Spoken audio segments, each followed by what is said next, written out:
ওখানে প্রাণের রিস্ক নিয়ে দাঁড়িয়ে এইটা ভিডিও করেছিল, তারা যারা ডকুমেন্ট করেছিল তাদের জন্য। এই পিছনের কারিগররাই কিন্তু আমাদেরকে এক করতে সাহায্য করেছিল, পুরো দেশ যে এক হয়ে গিয়েছিল। এবং উনি রাইটলি বলেছেন, মেইন মিডিয়া কিন্তু এখানে খুব তাদের অবদান কিন্তু খুব বেশি নয়। আমরা যাদেরকে মোবাইল জার্নালিস্ট হিসেবে জানি, তারাই কিন্তু এই পুরা জুলাইয়ের আজ পর্যন্ত আমাদের যত ডকুমেন্টেশন আছে তার 90% পিছনের কারিগর হলো এই মোবাইল জার্নালিস্টরা।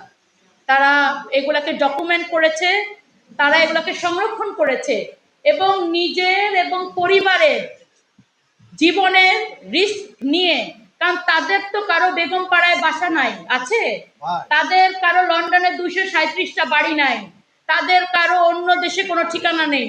তাদের পরিবারকে তারা তাদের বা সন্তানদেরকে অন্য দেশে পড়িয়ে এখানে রাজনীতি করার রিস্ক অথবা কোনো কাজের রিস্ক তারা নিতে পারে না, কিন্তু তারা তাদের পরিবারকে একটা বড় বিপদের সম্মুখে রেখে তারা রাস্তায় নেমে এসেছে।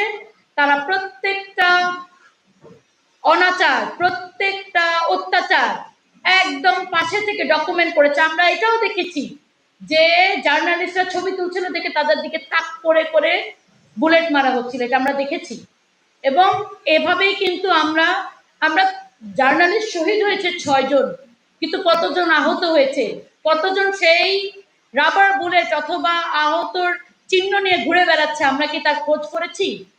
আমাদের একটা আশা ছিল কি যে এই যে জার্নালিস্টরা তাদের আমাদেরকে আমাদের যেরকম ল এনফোর্সমেন্ট বাহিনীদের একটা কিন্তু সুরক্ষা প্যাকেজ আছে, যে ওনারা যদি অন ফিল্ড কমব্যাটে মারা যায় তারা বিভিন্ন প্যাকেজ পায়, তাদের পরিবারটা যেন অন্তত খেয়ে পরে বাঁচতে পারে, সেই প্যাকেজটা পায়। আমাদের আশা ছিল কি যে এবং এই দাবিটা কিন্তু উঠেছিল যে জার্নালিস্টদের সুরক্ষা আইন তৈরি করা, যেন তারা কোনো ইনভেস্টিগেটিভ জার্নালিজম করলে তারা নিজেদের সুরক্ষাটা পেতে পারে। কিন্তু আমরা কি দেখলাম, আমরা কয়েকদিন আগেই দেখেছি বগুড়াতে দুজন জার্নালিস্টকে আইন বহির্ভূতভাবে উঠিয়ে নেওয়া হয়েছে, তাই না? তাহলে সেই সুরক্ষাটা এখনো পর্যন্ত এই সাংবাদিকদেরকে দেওয়া হয়নি।